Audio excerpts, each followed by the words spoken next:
Jumpa lagi dengan saya Yedi Indra di Seruput Kopi Cantik dengan renungan yang berjudul Kretek-Kretek dan Nubuat yang kita pilih.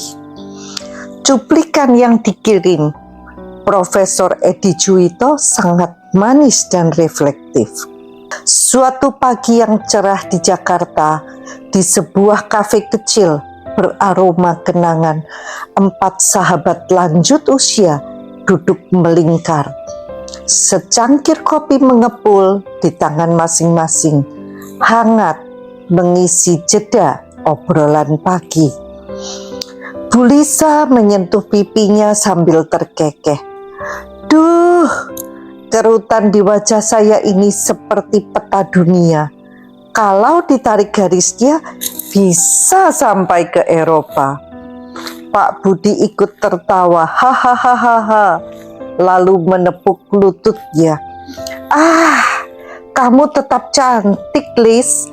Kerutan masih bisa dandan. Saya ini kalau naik tangga, lututnya bunyi kretek-kretek kayak pintu gudang tua. Obrolan yang renyah, jujur, dan polos. Tapi tanpa sadar, mereka sedang menubuatkan nasib mereka sendiri. Bukan dalam pengertian mistis, tapi dalam hukum rohani yang sangat nyata. Setiap kata adalah benih. Apa yang kita ucapkan, itulah yang kita izinkan untuk tumbuh dalam hidup kita. Tuhan menciptakan dunia dengan firman-Nya, dan kita manusia diciptakan menurut gambar dan rupanya. Itu sebabnya kita pun diberi kuasa untuk mencipta melalui pikiran dan ucapan.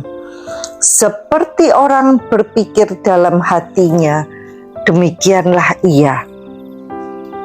Artinya, kita ini bukan korban situasi.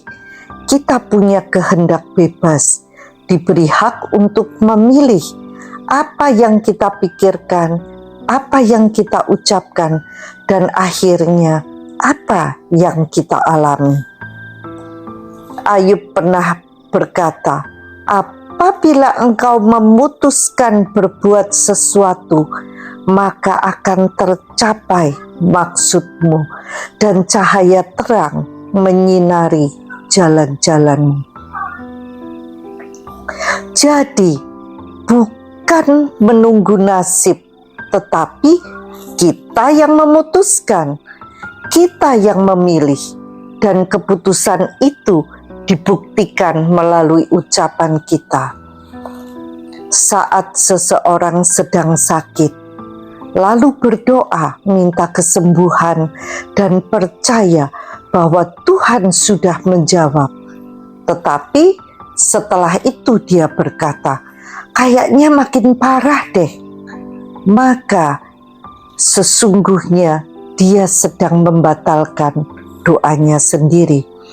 Kalau kita betul-betul percaya kesembuhan sedang dikerjakan, kita akan menjaga ucapan kita selaras dengan iman itu.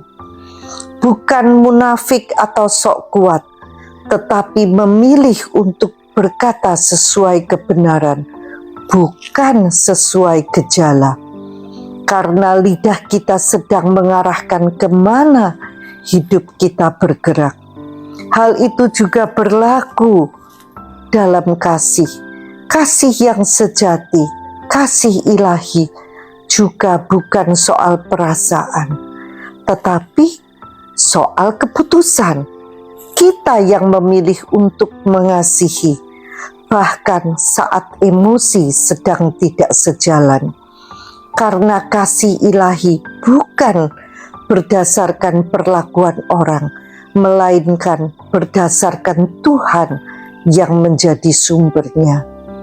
Kasih manusia itu reaktif. Kalau kamu baik, aku balas baik. Kalau kamu kasar, ya aku menjauh. Tetapi kasih Tuhan mengalir karena kita memilih untuk menarik darinya.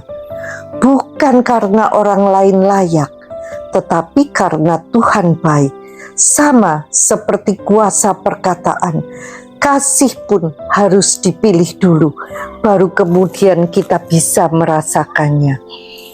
Bukan tunggu hati adem dulu, baru mengampuni. Tapi ampuni dulu, karena itu keputusan iman, maka damai akan menyusul. Hidup kita adalah hasil gabungan antara apa yang kita pikirkan, kita ucapkan, dan kita pilih. Kalau hari-hari kita terasa berat, coba cek apa isi pikiran kita, apa yang keluar dari mulut kita setiap hari, dan apa yang kita izinkan untuk menetap di hati.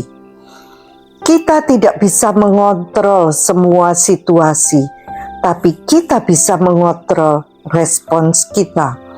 Kita tidak bisa mengatur orang lain, tapi kita bisa memilih apa yang kita percayai dan kita ucapkan. Dan itu cukup untuk mengubah arah kehidupan kita. Tuhan sudah memberi kuasa itu. Tinggal kita mau memakainya atau tidak. Yuk, seruput kopi cantik kita. Mari kita perkatakan masa depan yang ingin kita tuai. Dan memilih kasih, walau tidak selalu terasa. Karena yang kita pilih dengan sadar, itulah yang membentuk siapa kita sebenarnya. Faith will never rise above the words of your mouth.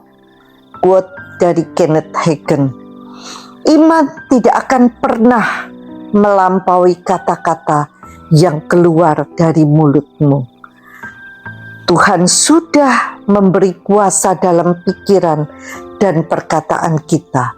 Kalau hidup kita tidak berubah, cek apa yang kita pikir dan katakan setiap hari. Setuju?